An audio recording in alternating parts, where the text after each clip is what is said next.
Assalamualaikum warahmatullahi wabarakatuh.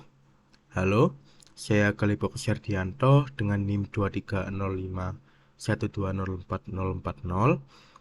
Pada video ini saya akan membahas mengenai jenis-jenis memori pada komputer.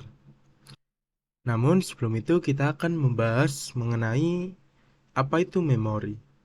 Jadi memori adalah sebuah perangkat keras yang digunakan untuk menyimpan data dan instruksi yang dibutuhkan oleh komputer untuk bekerja.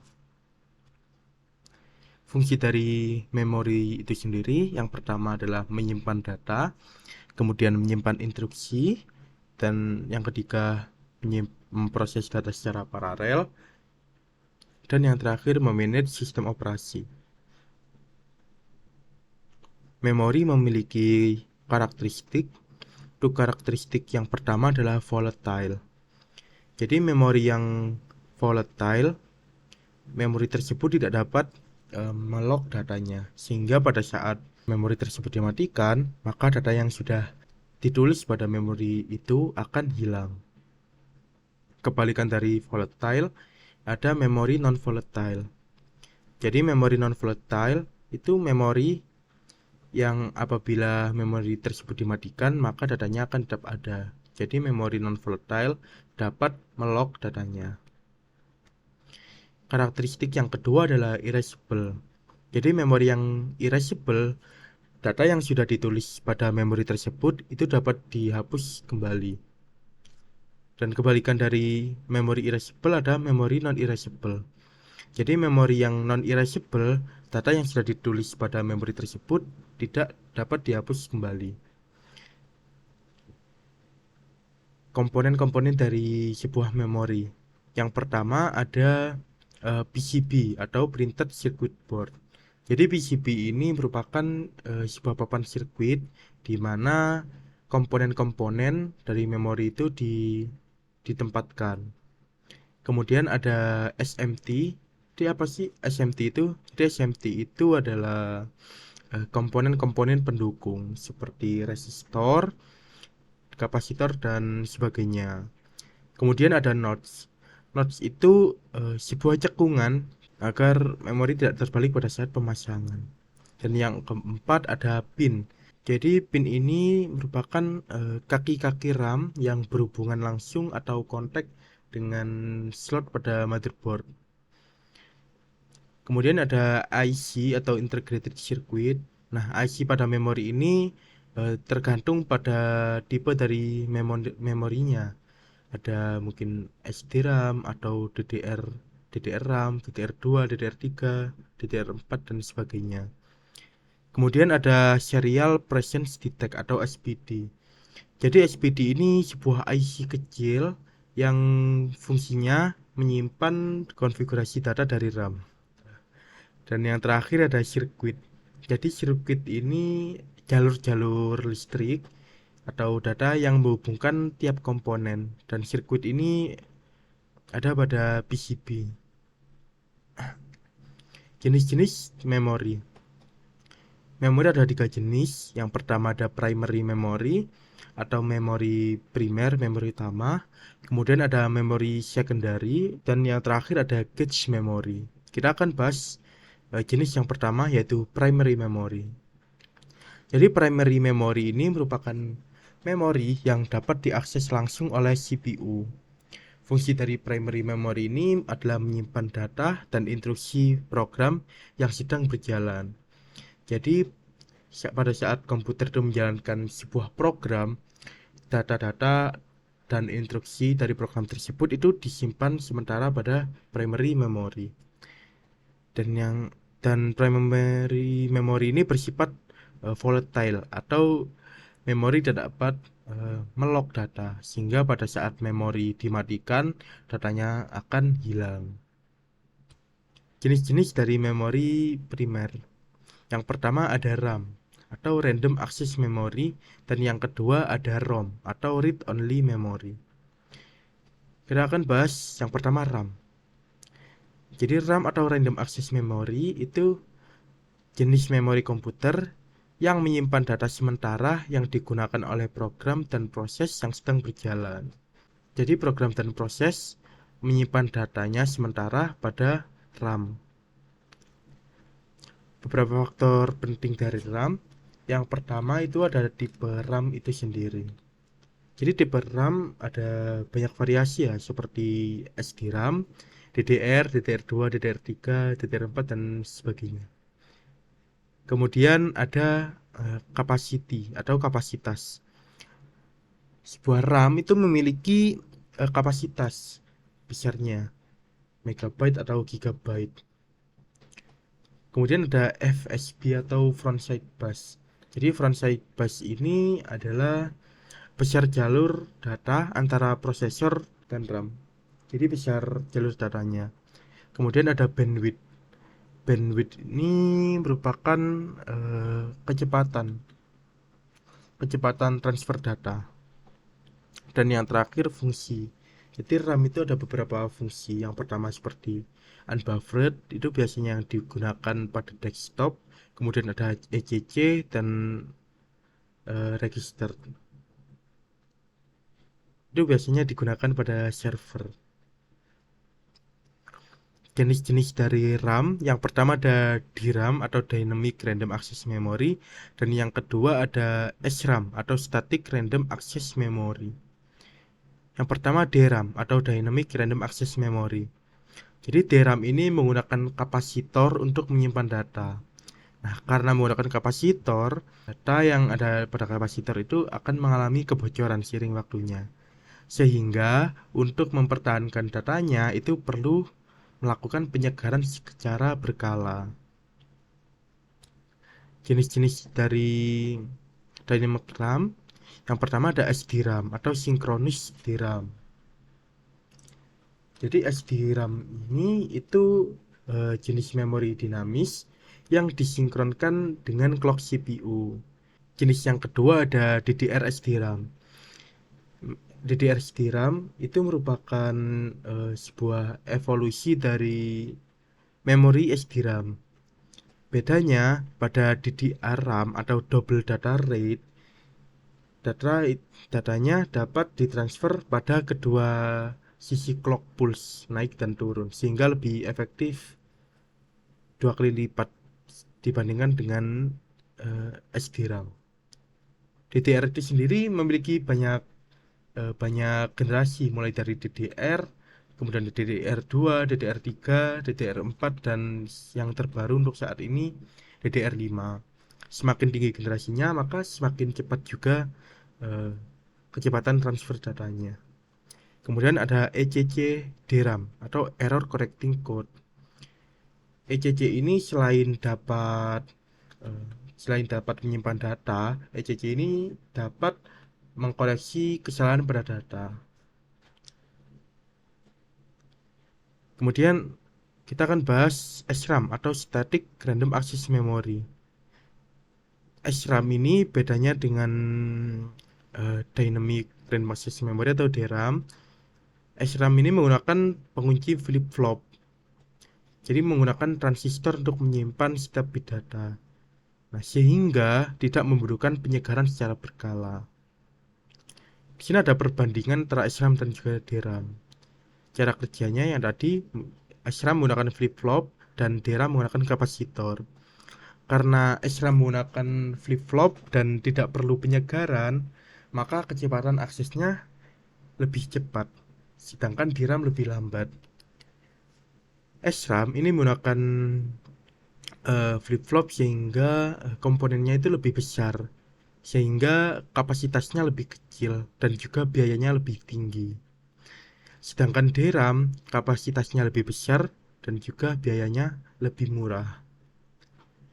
Nah, SRAM ini tidak perlu di-refresh, sedangkan DRAM perlu di-refresh secara berkala. Kemudian untuk menggunakan SRAM biasa digunakan untuk sebagai cache CPU, memori cache L2, memori grafis, dan juga pengontrol memori. Sedangkan DRAM ini bisa digunakan sebagai memori utama atau RAM. Kita akan bahas memori utama yang kedua, yaitu ROM atau Read Only Memory. Jadi ROM ini berisi data permanen dan biasanya bersifat non-volatile atau pada saat memori tersebut mati, datanya akan tetap ada dan tidak hilang.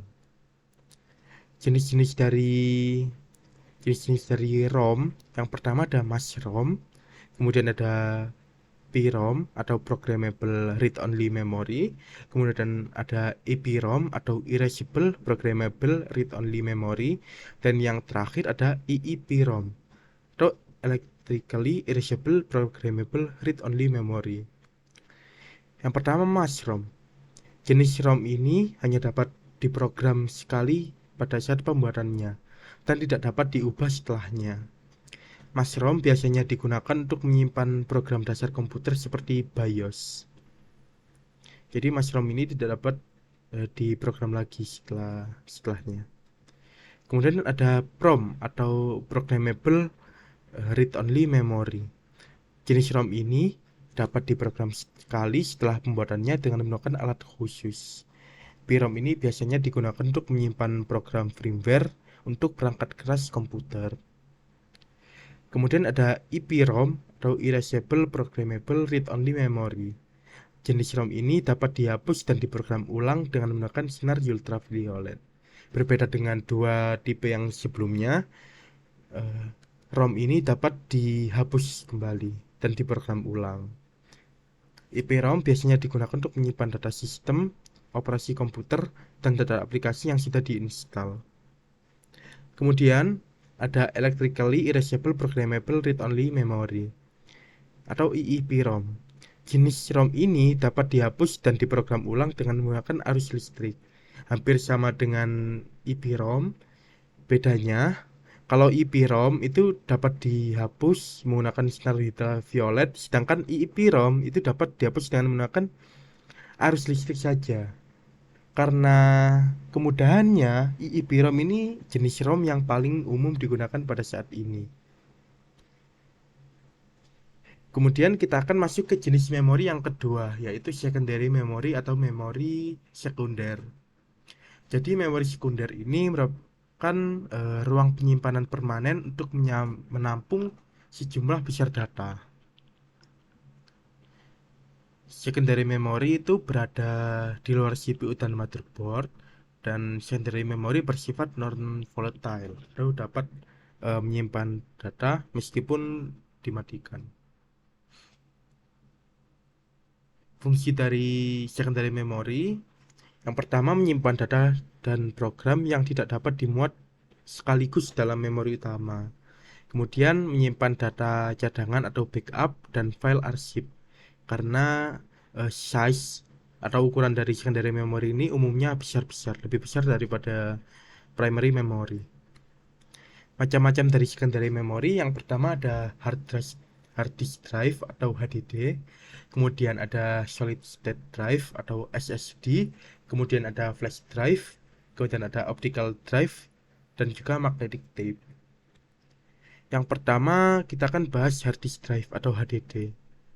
Jadi HDD ini adalah perangkat penyimpanan yang menggunakan piringan magnetik untuk menyimpan data. Karena menggunakan piringan magnetik, kapasitasnya besar dengan harga yang relatif murah. Karena piringan magnetik itu perlu berputar, sehingga kecepatan aksesnya itu lebih lambat. Kemudian ada solid state drive atau SSD. Nah, berbeda dengan hard disk atau HDD yang menggunakan piringan magnetik, solid state drive ini menggunakan chip memory flash untuk menyimpan data. Karena menggunakan chip, SSD ini jauh lebih cepat dibandingkan dengan hard disk. Namun harganya mahal dan juga kapasitasnya lebih kecil daripada hard disk. Kemudian ada flash drive. Jadi flash drive ini penyimpanan portable, jadi kecil, menggunakan memori flash untuk menyimpan data. Flash drive memiliki ukuran yang kecil dan mudah dibawa kemana saja, namun kapasitasnya juga terbatas. Kemudian ada optical drive. Di optical drive ini menyimpan data dengan menggunakan cakram optik. Optical drive itu seperti CD, kemudian DVD, dan juga Blu-ray. Optical drive biasanya digunakan untuk menyimpan data dalam jumlah besar seperti film dan juga musik. Yang terakhir ada magnetic tape. Magnetic tape ini merupakan perangkat penyimpanan data yang menggunakan pita magnetik untuk menyimpan data. Magnetic tape ini memiliki kapasitas penyimpanan yang sangat besar dan biayanya yang murah. Namun, kecepatan akses datanya sangat lambat. Dan magnetic tape ini jarang digunakan untuk saat ini. Jadi lumayan sudah mulai ditinggalkan. Kita masuk ke jenis memori yang ketiga, yaitu cache memory. Jadi cache memory itu merupakan memori berkecepatan tinggi yang terletak di dekat CPU. Digunakan untuk menyimpan data dan instruksi yang sering diakses oleh prosesor. Fungsi dari cache memory yaitu menyimpan data dan instruksi yang sering diakses oleh prosesor. Kemudian mempercepat akses data dengan menyediakan akses langsung ke prosesor. Karena cache memory ini lebih dekat dengan CPU atau prosesor, jadi kecepatan aksesnya itu lebih cepat, sehingga dapat mengurangi waktu tunggu prosesor pada saat mengakses memori daripada ke memori utama atau RAM. Karena prosesnya cepat, maka ini dapat meningkatkan kinerja sistem secara keseluruhan. Cara kerja dari cache memory ini itu dengan menyimpan salinan data dan instruksi dari memori utama. Jenis-jenis dari cache memory ada 3, yaitu cache memory level 1, cache memory level 2, dan juga cache memory level 3. Cache memory level 1 ditempatkan dalam inti prosesor. Jadi cache memory level 1 ada di dalam inti prosesor itu sendiri. Memiliki akses langsung ke prosesor dan memiliki kecepatan akses yang sangat tinggi. Karena cache memory level 1 ini ada dalam inti prosesor, maka ini sangat dekat dengan prosesor sehingga kecepatannya sangat tinggi. Namun kapasitasnya kecil, yaitu berkisar antara 32 KB hingga 256 KB. Kemudian ada cache memory level 2, bersifat terpusat dan dibagikan oleh semua inti prosesor dalam satu CPU. Kapasitasnya berkisar antara 256 KB hingga 8 MB. Jadi lebih besar daripada cache level 1. Dan yang terakhir ada cache memory level 3. Cache memory level 3 ini tidak berada di dalam CPU, namun pada umumnya itu merupakan chip terpisah dari prosesor dan dibagikan oleh semua inti prosesor dalam satu CPU. Kapasitasnya lebih besar daripada cache level 1 dan juga level 2, yaitu berkisar antara 2 MB hingga 32 MB. Baik, itu tadi adalah penjelasan saya mengenai jenis-jenis dari memori komputer. Kurang lebihnya mohon maaf. Terima kasih. Wassalamualaikum warahmatullahi wabarakatuh.